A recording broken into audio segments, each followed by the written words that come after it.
Hello,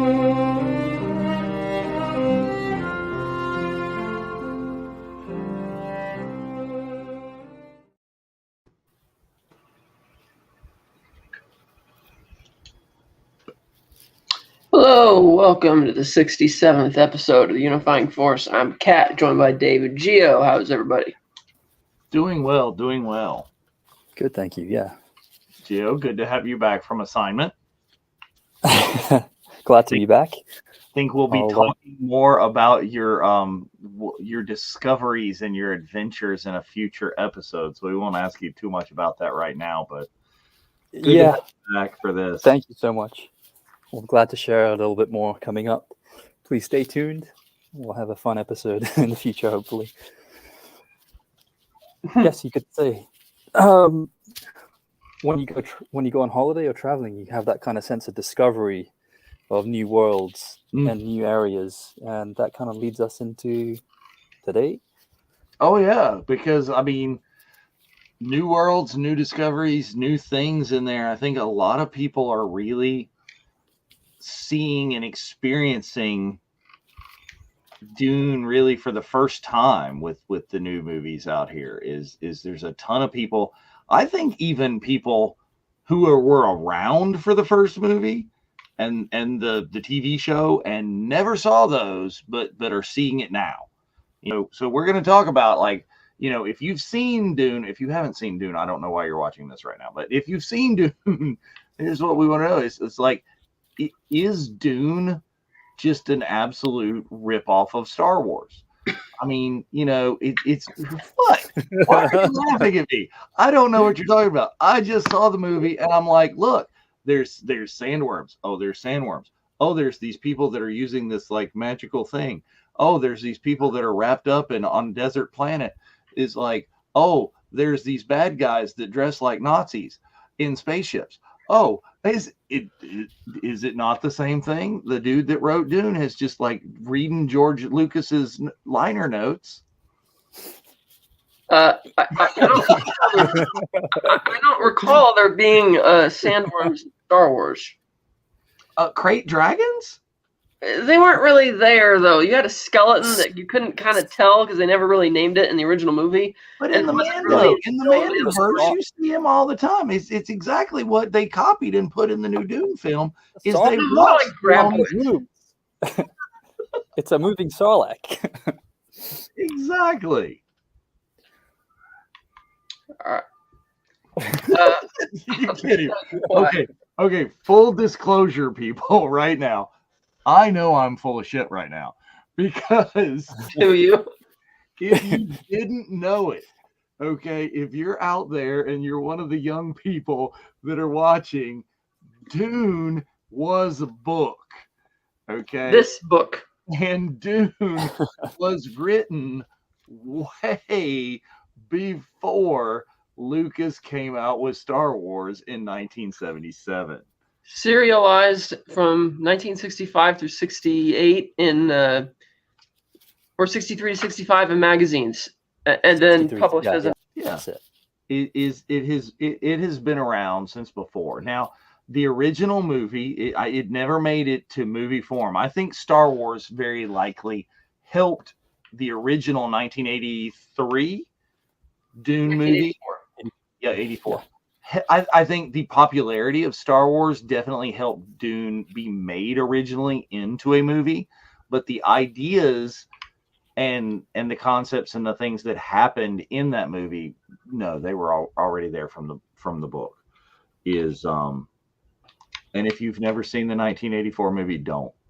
Just don't.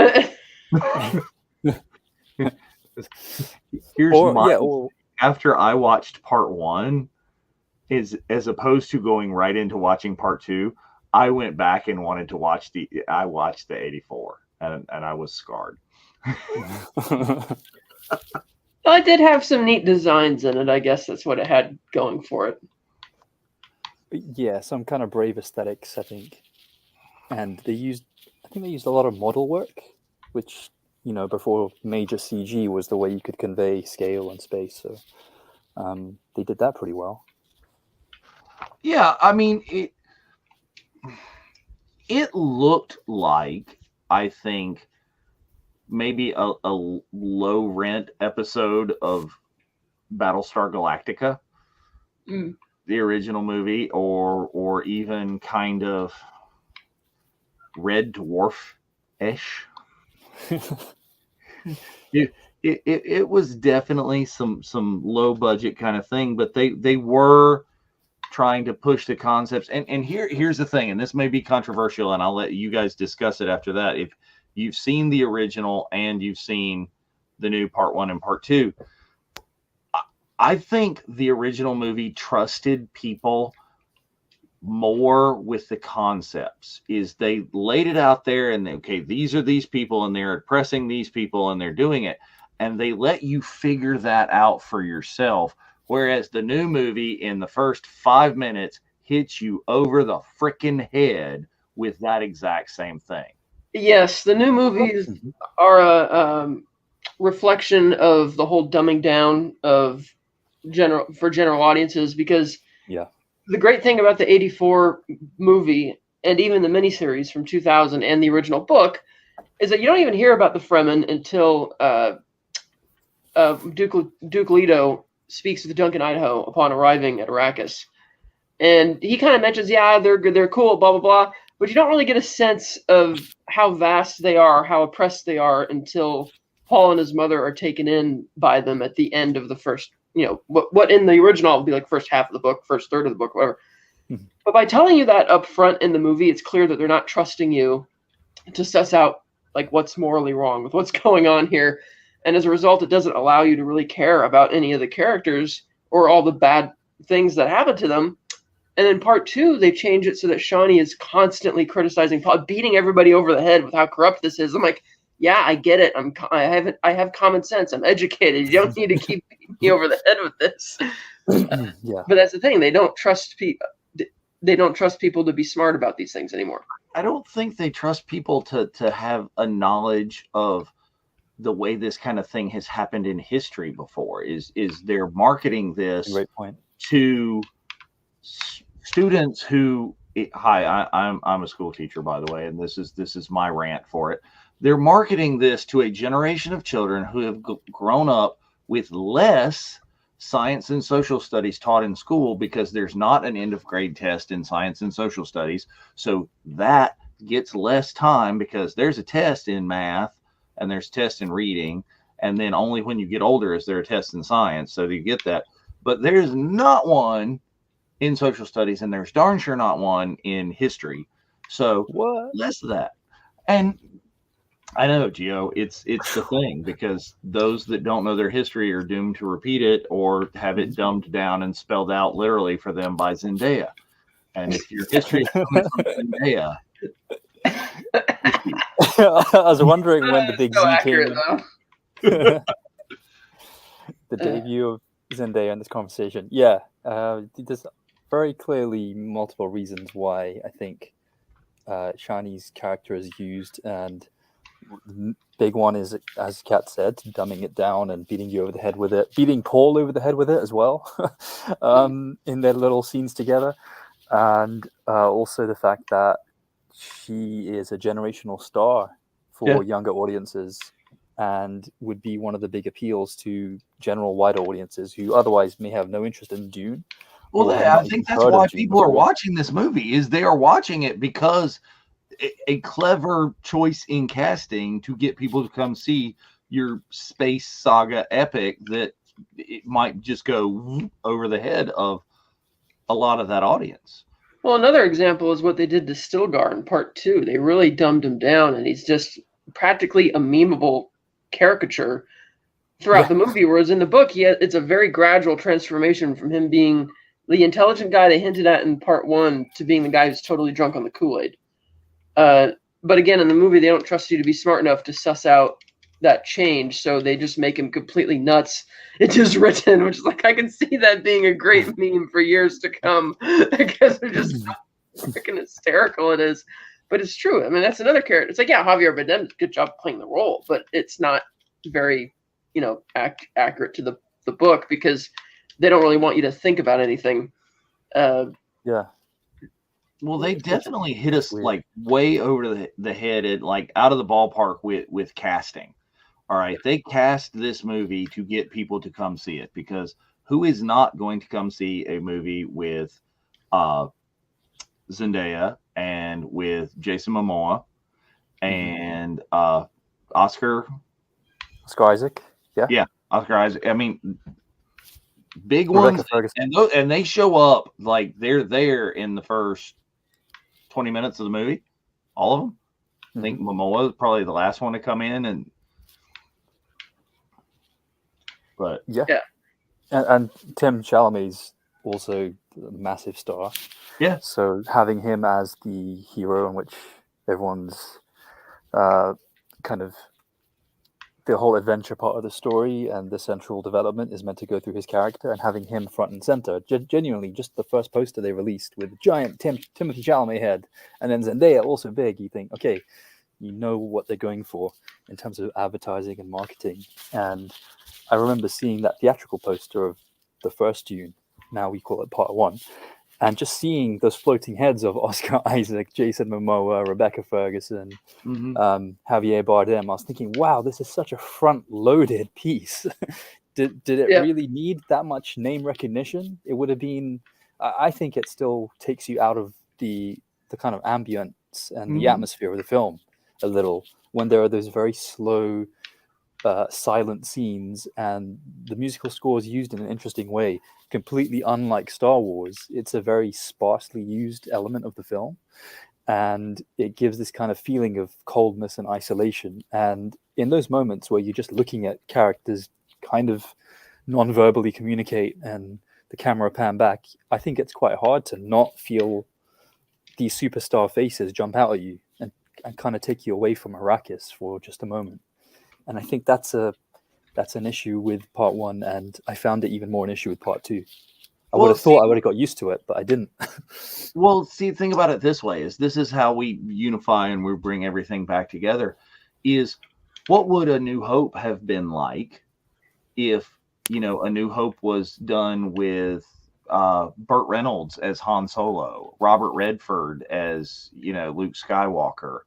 Is what if it had been done with big stars of the 70s? If it had been cast that way. It was Tom Selleck though, wasn't it? Not Burt Reynolds. No, I'm just making up big stars of the 70s. But yes, it could have been like Tom Selleck just. But I think Tom Selleck in 77 wasn't as well known. This is pre-Magnum PI. That would have almost been the same thing. But if you'd taken Smokey and the Bandit, and put him as Han Solo, Whew, thank goodness that didn't happen. It's just like, what would that have done? It would not be the same movie, because I think it's done the opposite. Is what we're talking about here is Dune. Is we're seeing this character, we're seeing Oscar Isaac, as opposed to I now see Mark Hamill as Luke Skywalker, not necessarily Mark Hamill. I see Harrison Ford as Han Solo and Indiana Jones and everything else that he's done after. But at that point, that's Han freaking Solo. It's not Harrison Ford. Yeah. And you're sitting there seeing Zendaya, and we're all just seeing Casey Undercover. Did y'all even see that? No, my children were. See, y'all haven't even you haven't experienced that. That's. But another parallel I saw is that in both the Dune book and the movie is that the Fade Rotha character serves the same function to the plot that Darth Maul does in Phantom Menace. Like Darth Maul's role is to kill a character to greatly change the direction that the saga is going, and that's really the only reason he's there. Whereas Fade Rotha's function in the story is to die, so that would change the trajectory by allowing Paul to be emperor and everything else to happen thereafter. Yeah. And to look big and scary without really getting to do. I mean, in the book, he gets to do a lot more because they introduce him, like, literally in chapter 2. A lot earlier.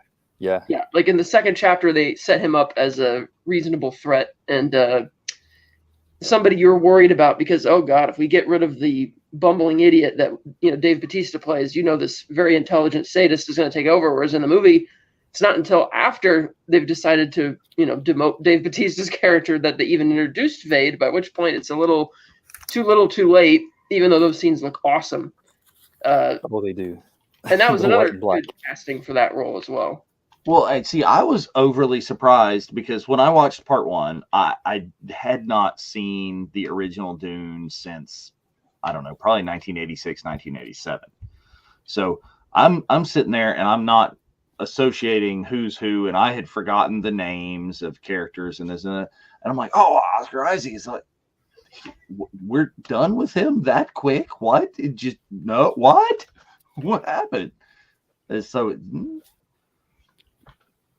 Yeah, there was a lot more intrigue in the novel around all the characters, and obviously with the book, you have a lot more time to get to know them and to hear their inner thoughts. The monologuing in Dune is hugely a part of what builds these characters, and very hard to translate that to screen.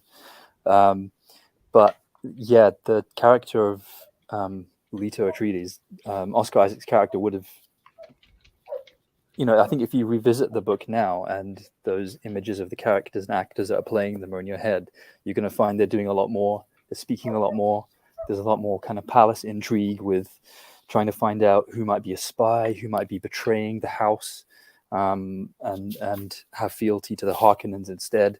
There's a bit more mystery to it, and just a little, for want of a better word, a little more spice. There's a little more substance. There's more meat on the bones that these characters can kind of get through.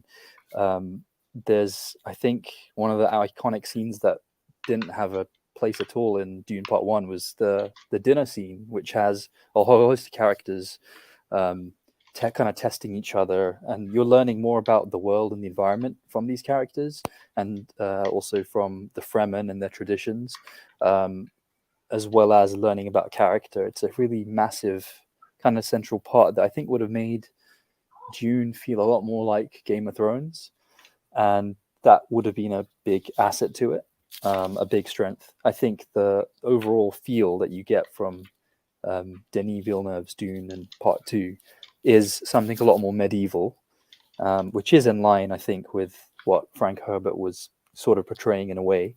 The whole fiefdoms and the feudal setup of society, and having these houses pitted against each other. There's not like a clear good and evil. It's sort of one house is around the main character and the tragedy befalls them. The other house is kind of impinging and there's a territorial breakout that becomes war. It feels a lot more like A Song of Ice and Fire, I think, when you're reading it and also when you're watching it. And that's a big contrast with Star Wars, at least, of going by the original saga, and we're going by 1977, A New Hope, or just Star Wars. The feeling is completely different. There's a whimsical fairy tale element to Star Wars that I think is central to it, that Dune absolutely does not have, I think, in any of its iterations. And to me, that's a huge thematic difference between them. So when I came across all those taglines with the reviews they put on the poster, like this generation Star Wars, I was thinking, really? Did you just see Star Wars once? It's like this generation Star Wars is Star Wars, damn it. It's still there. It didn't go away. The Mandalorian. It's like baby Yoda takes over the universe. Yeah. It's always interesting when reviewers have those slogans and taglines dropped on their posters or across, I don't know, billboards, social media, I guess, little adverts for these films.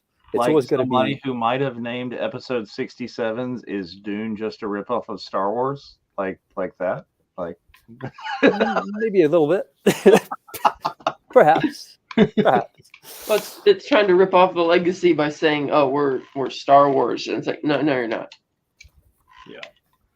So, all right. So let's reverse it a little bit, mentioning that. Did George Lucas rip off Dune?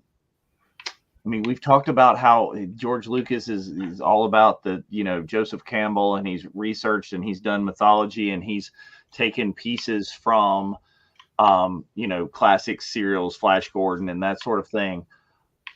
You think he read Dune?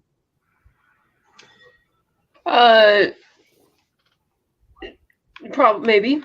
I mean, I guess realistically, the only real parallel is that there's a a desert planet. Okay, there's clearly some type of empire with the guilds and all that, but this is a bit different. This is much more simplified and watered down than Dune is, and so yeah, you have the Bene Gesserit, and they're like spiritual, but in the book they're a lot more vague in terms of what their motivations are and what their power set is. Whereas in Star Wars, the Jedi, they kind of spell out all you really need to know about them, but they still tell you more than Dune does about the Bene Gesserit. So I don't know. I guess people could say that it's a ripoff, but is it really?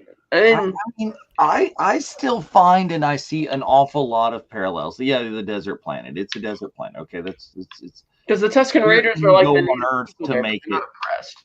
right, but like spice is in both. Spice is in both. It's drug. It's a commodity. It's used as a really primary economic source.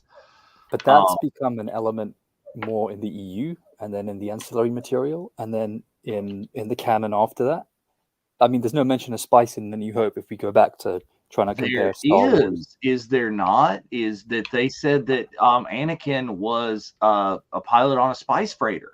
Spice was there in A New Hope. So he's saying like, no. Uncle Owen said, no, your dad wasn't a Jedi. Heaven forbid. He was like a pilot on a drug smuggling ship. Wait, True. It's like that's better. Well, it depends. Doesn't that necessarily drug smuggling though, because they never really define what spice exactly is in the original trilogy. They just call it spice, and we have since been able to make the connection that okay, it's like thanks to Kessel and stuff like that. It's like okay, it's a drug, but it's illicit material. It's a narcotic of some sort. Whereas Dune makes no bones about it. It's like, oh, well, in order to travel in hyperspace, you've got to get high. Yeah. Ain't like dusting crops, boy. No, not at all.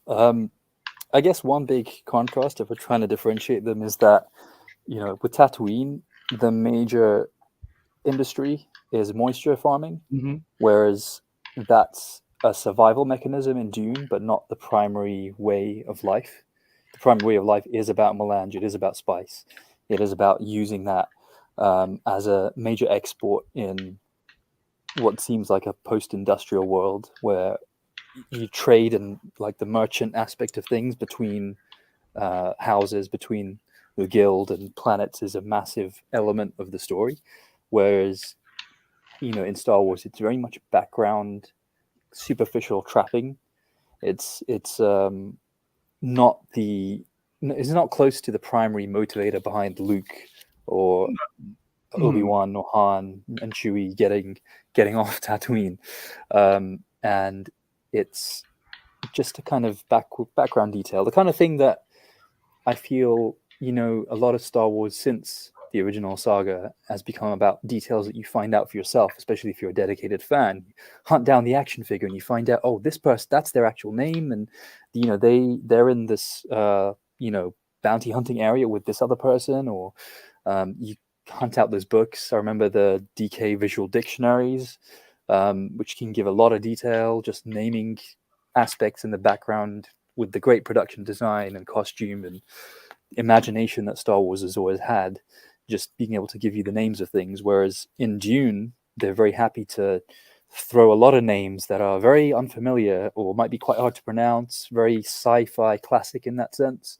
and just wash you over with it and say, the Paul Atreides, who's got 2 or 3 other names that is alluded to early in the novel through the Princess Irulan's chapter openings and her diary entries. Essentially, that journal becomes a mechanism of giving you the future of a character, whereas Star Wars is very, very streamlined and very stripped down and follows a linear path. Time is linear in it. There's not an element of jumping back and forth, at least in the original saga, at all. So there are, I think, big contrasts between Dune and Star Wars. And when we say Dune and Star Wars, I'm genuinely, literally thinking of A New Hope as the main comparison to Dune, the novel, or Dune Part 1, Part 2. I think if you were to flip it a little bit and say, is there some sort of rip-off one way or the other between the story of Anakin and the rise then fall of somebody into the dark side or into corruption and selfishness and the building of an empire, then actually that becomes more of a parallel with the central element of Dune. Well, and maybe that's more or less that did Dune rip off Star Wars, or did Star Wars rip off Dune, as did George Lucas and the authors, Frank Herbert, did they both rip off Joseph Campbell? Well, I don't think you really rip off Joseph Campbell, because he's studying all sorts of cultures that have been telling the same stories for ad nauseum. Okay. Did they rip off the description of classic mythology? Did they both draw on what was presented by Joseph Campbell, that classic mythological thing, and the tropes that have been around forever? Were both authors, Herbert and Lucas, drawing on that same sort of thing? Although I think you could say with Frank Herbert, it's like he's presenting an inversion of that because of what happens to Paul Atreides and how it's not. I mean, can you still call it a hero's journey if there are all these other kind of complexities that bring the hero quite away from the stereotype and into, I don't know if you'd call it anti-hero or straight up villain, but his character is entirely, perverted from the sense of justice that he thinks he's carrying out. And one of his prime motivators that I got looking at Paul Atreides is he's out for revenge. There's a bloodthirstiness in him that comes across quite strongly, and that's kind of antithetical to the classic Joseph Campbell hero element and the hero's journey. And that kind of hero with 1,000 faces is usually an ostensibly honorable character, a character that, for want of a better word, just represents good in the battle of good versus evil.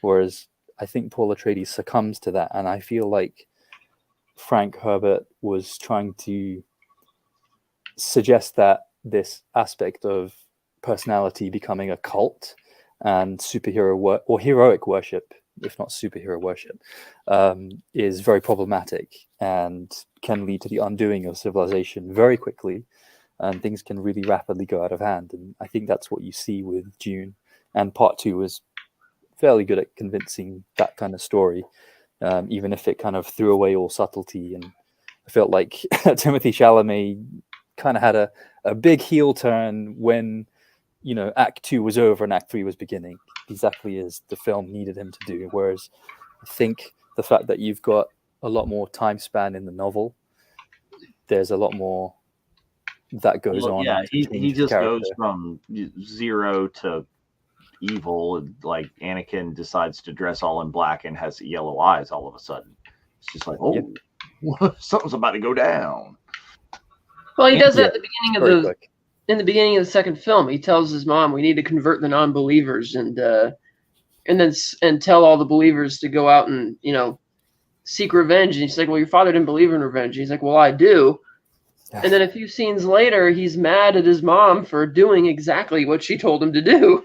Like, and most of the people who are eating up this movie aren't smart enough to see out to bring order to my new empire. Right, but most of the people who are seeing the movie aren't smart enough to pick up on that contradiction. It's like, okay, you told your mom to do something. She does exactly what you told her to do. Now you're upset about it.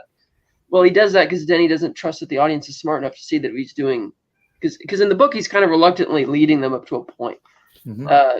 In the movie, they make it explicit that he wants revenge from the start, and they immediately contradict that in the next scene. But most people, dumbing down society, they don't pick up on, like, wait a minute, didn't you just say you wanted revenge, and now you're saying it's not America? It's like, what? Mm-hmm. But most people aren't going to pick up on that. Yeah. Well, that's the whole level of the Rise of Skywalker is Rey is holding the evil Sith blade. I can just feel the evil in this. You're holding the Youngling Slayer 3000 in the other hand. Wait. It's like, like, Do you know the history of this thing? Nope, you're doomed to repeat it. Yep, Yeah. that's right. He's like, I don't know. I just picked this thing up. It glows. It slices. I had a vision. It looked pretty good in a box. That's right. Everyone was telling me the lighting was great. I thought it looked like a good way to a pretty good torch in this dark vision I'm having. Yeah. So okay, but we all know that we're on this channel and this station, and that we love Star Wars. Okay, at least the majority of it, and definitely the original trilogy. We've said that multiple times. Dune, what do we think? New Dune, old Dune, like TV show Dune, book Dune? The visuals and the acting and everything are much better in the new ones than in the 1984 version. Mm-hmm. The budget is certainly higher than the TV series, but the TV series is a bit more faithful to the book. So it's like, well, yeah, I'd say Star Wars is better, but I think it's also that Dune has a lot of believable looking effects and everything compared to all the crappy CG people have been seeing lately. So that's another thing that's going to suck them in. But do I think it's the best sci-fi movie, one of the best sci-fi films ever made? No, not by a long shot. I find it hard to even consider it a sci-fi. Denis Villeneuve's version of the film of the franchise. Yeah, to me, it's much more. Again, it's that phrase that we came back to before in earlier discussion: space fantasy. Mm-hmm. That's how it feels. There's very little element of what was really important to Frank Herbert, which, he wasn't a professional writer. He was very much into like the geology and ecology of land. And I think the tribute at the beginning of Dune's novel is to people who want to preserve that knowledge and to protect the lands and to kind of have that ecological interest, to kind of keep nature conserved. And you don't really get that at all, bar one or two scenes with Dune 2021 or Dune Part 2. It's kind of a side aspect. You might see, like, I can't remember the name of the character, but there's that element when Paul's walking around Arrakis just outside the compound, and they're harvesting the moisture from the palm trees, and the idea that one palm tree equals this many the amount of moisture in this many people. It's a huge part of what Frank Herbert was trying to bring out, and I think makes it much more hard science fiction, but you don't have much emphasis of that in the films. It's a lot more grandiose and, as I said before, I think very medieval feeling. It feels like a space fantasy with a hugely medieval heart, and the sci-fi stuff is, I think, just the shiny things on the outside. It doesn't feel as integral to the plot. And yeah, so I find it hard when anyone says sci-fi in Dune, even though the novel's definitely in that category. The films, I feel, are more of an abstraction from that than being classically science fiction. Yeah, I can't speak to the novels because I haven't read the entire thing, and I think what I have read, I haven't read since I was a child. But the movies, it definitely is not that. It's not Star Trek. Okay, we've had this argument many times. Is Star Trek, the plot revolves around the technology. Is okay, we've got a problem. How are we going to solve it? Yes, there's going to be human drama in there, but we're going to largely have some sort of, MacGuffin, doojamahoozits that has a scientific-y, physics-y base, that's how it's going to work. That's what we got to do. Just because you have a show that has starships doesn't automatically make it science fiction. I mean, Firefly is a Western.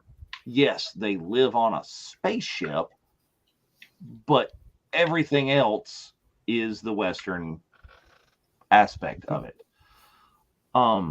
Sure. And we've had the argument repeatedly that, Star Wars is more of a fantasy or a sci fantasy or a space fantasy than science fiction.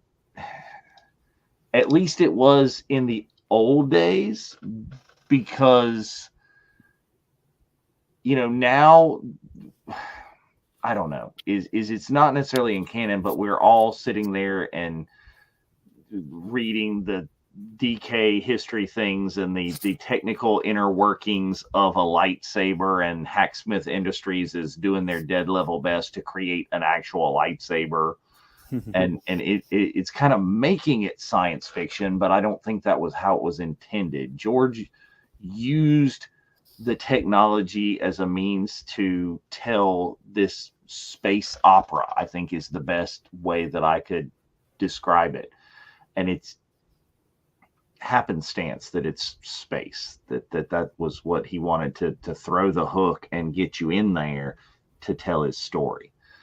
I think Dune's kind of doing the same thing. Is they're using the fact that it's on another planet, and they're doing this to really kind of tell you a historical, political, socio story that has real world applications, implications. Yeah, I would say applications too, with the nature conservation part of it, which I feel like is kind of glossed over in the films. But I think it's fair to say Dune is, again, also space operatic. Yeah.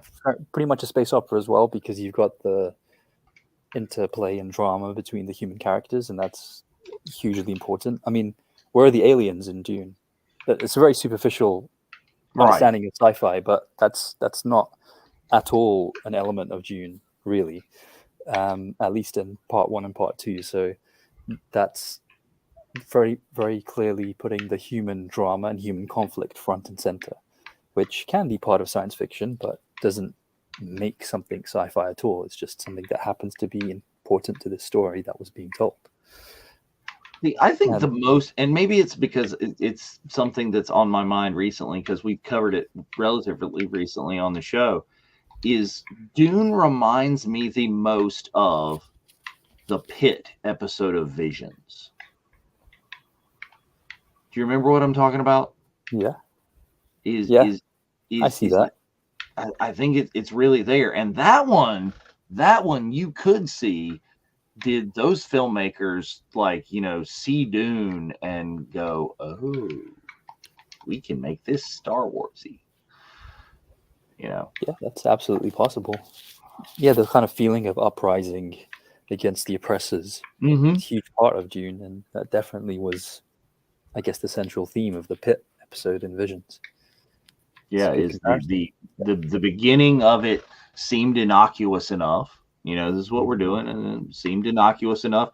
But as the Pit grows, the oppression grows, and what they're doing is it's bigger and bigger. And Visions does it like that, because it's super short episodes and stuff. They speed time forwarding, but you get that kind of feeling as it starts innocuous. We're doing this, people are working a thing, big city grows up, but there's these people at the bottom of the pit, and then wait, you're leaving us down here? What? Whoa.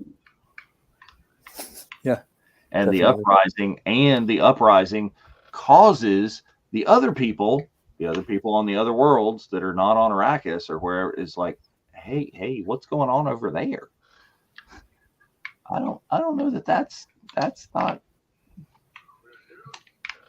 Well, I don't know. Yeah. That's where I am, but my head's been there because Visions is just kind of fresh in the thing.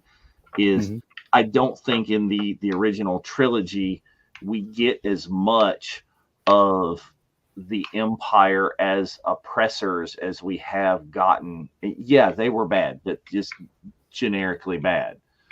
We didn't see the slavery and the oppression and the things that we've seen in the expanded content, and that we get alluded to, even in Rise of Skywalker, that we're abducting stormtroopers as babies now and raising them to okay.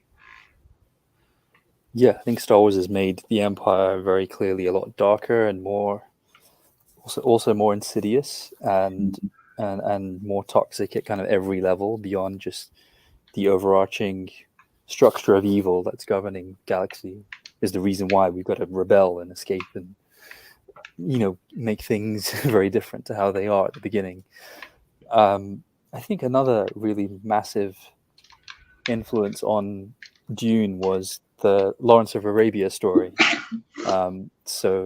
Bless you. The whole like T.E. Lawrence storyline of having a savior in the desert and then like around, forming a sort of insurrection against the powers that be and liberating a people.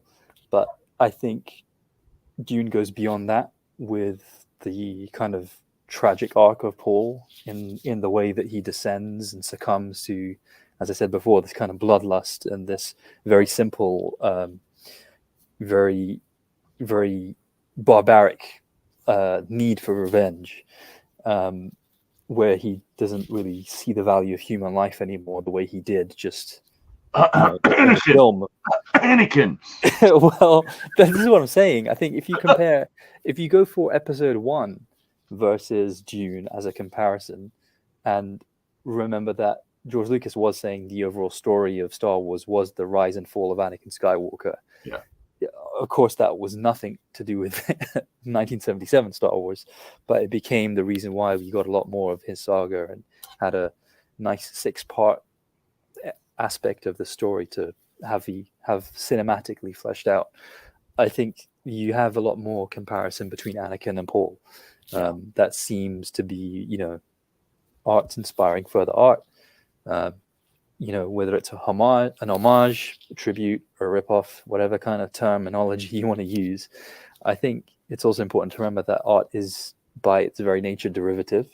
Completely becomes an amalgamation of what's come before. Yeah. The best of things is if you take a little bit of this and a little bit of that and you do this and you put it together and you've made this story. And we've talked many, many times about how George has done that in Star Wars. Dune, I'm sure, is drawing from the same kind of places. Does Star Wars draw from Dune because it came before? Yes. Does the new Dune draw from Star Wars because it came before? Very likely. We're all creatures who sometimes I don't even know where I've seen something before, but I've seen it before because sure, yeah, it's a cultural trope. It's a meme. It's a thing. It's what's out there. And writers have that same deal. Directors have that same deal. Is something is going to influence them from somewhere. So from what I understand, there's a whole lot more Dune.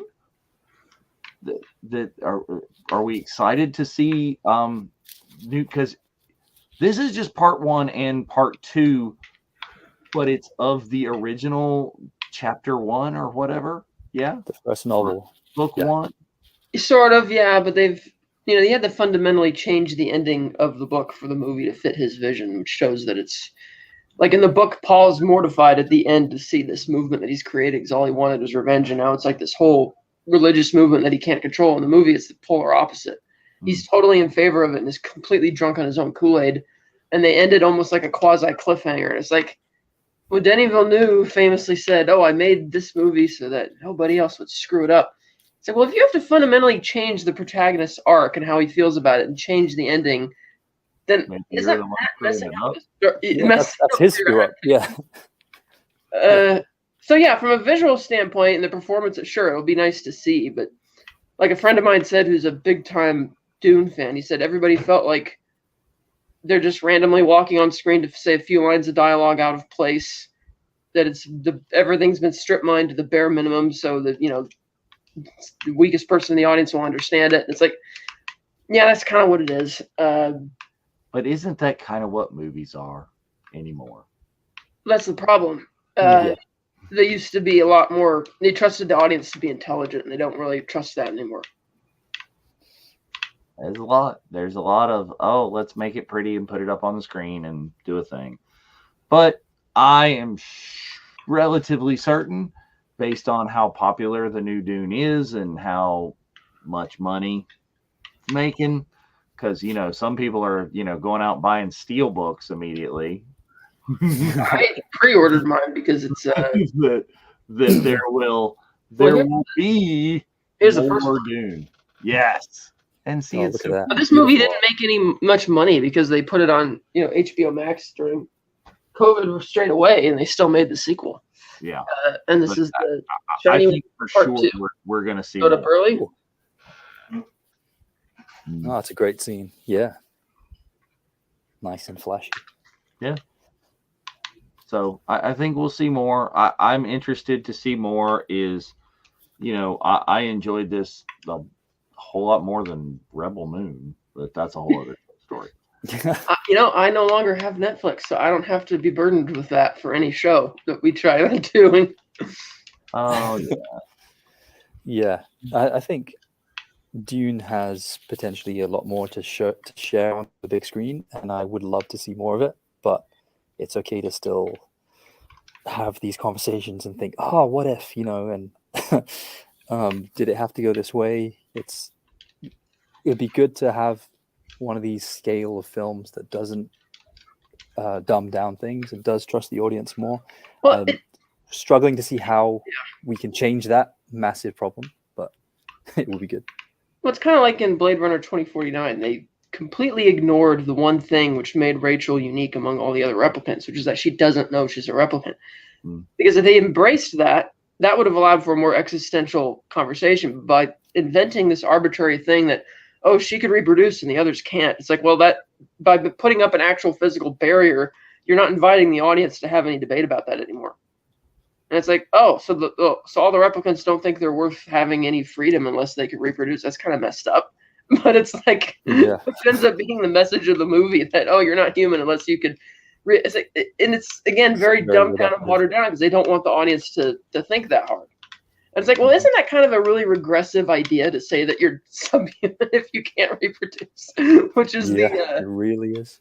Which is the ultimately the unintentional through line of that movie. But it's because, well, we can't have them thinking about, what the story is actually about. That's too hard. Yeah. But there's the goal. This is what I want is, somebody to make a movie. I'm not making movies, but somebody make a movie out there that people are still going to be talking about, discussing 30, 40, 50 years down the road and arguing about, well, was it this? Was it that? Who is the chosen one? Was it Anakin? Is it Luke? None of the above. It's like, that's the kind of thing. Make it a little ambiguous. Make us think about it. See what it is. Yeah. And give us topics for future shows. It's interesting you say that about Blade Runner 2049. I think it's very valid, but it's also Denis Villeneuve doing his thing. So does he just not like philosophical existential things? He just steers away from it, hard left. Well, he said if he could have, he would have had Dune be a silent film. He says he doesn't like plot-heavy or dialogue-heavy movies. Yeah. And it's like, well, then why are you adapting Dune, which is incredibly plot-heavy and dialogue-heavy and incredibly complex? Mostly conversations, in a way. Exactly. Dune Messiah, the novel, is mostly a series of conversations about what transpires in the 60 years between after the 60 years after the events of the first book. Now, of course, he's probably going to just dramatize those events for the movie. And this next movie, he says, is not going to be split in half. It's just going to be one movie, but he wants to quit after that. And then they're still going to do the TV series, which I guess is going to be focused on the Bene Gesserit. So we'll see how that goes if they get that off the ground. Or supposedly that's actually going to premiere later this year, I heard. But yeah, it's like if you don't like complex stories or if you want it to be just visual and all that, then, I mean, honestly, given how great his movies look and sound, you can pick any, bargain basement sci-fi book out of a dollar bin and give it what I call the Denis Villeneuve treatment. Everybody will love it, right? It's like you don't need to take something that is a much more complex story and, water it down. Let's see him remake William Shatner's Tech War.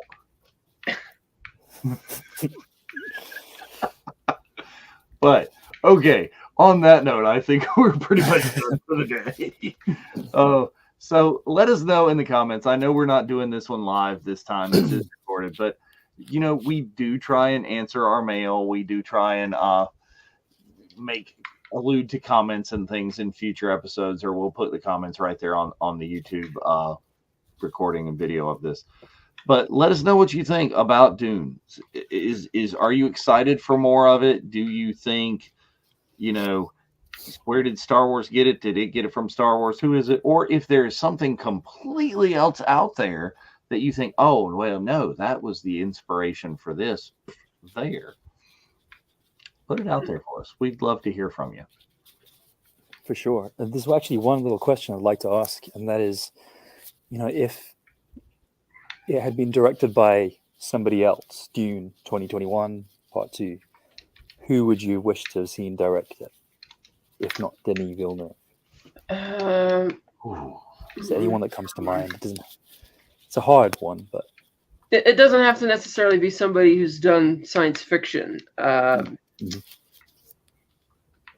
who would do it justice? That's the thing.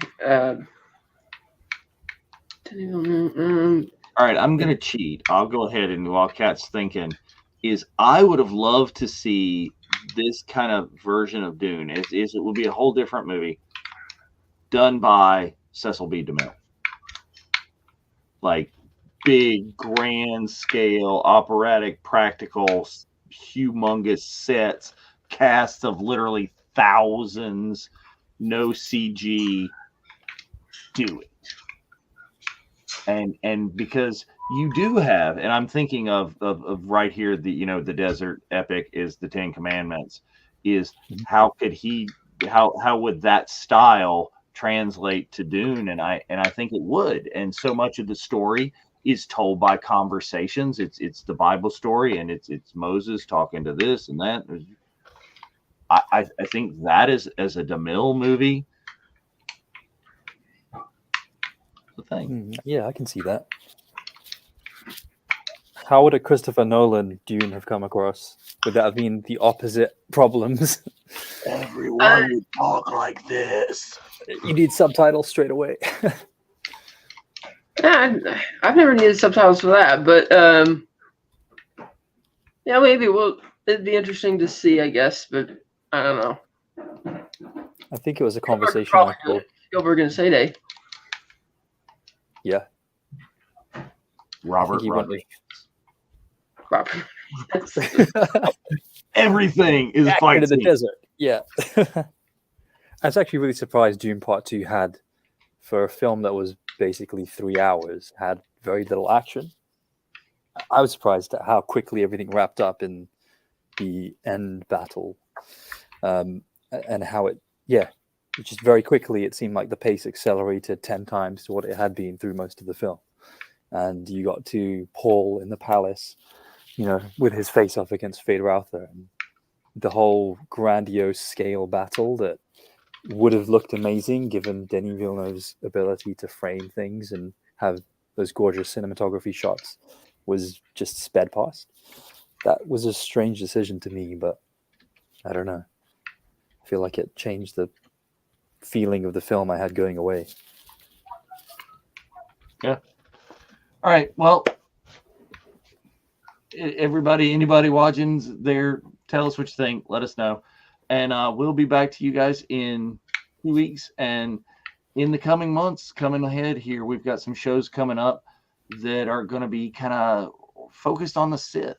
We're looking forward to the Acolyte, and that series premiering here soon. And I'm excited. I think I hope it is what it is. And we'll talk about that some more. So be looking forward to that and seeing us on future episodes of the Unifying Force. And until then, this is the May. May the Force be with you all. Yeah.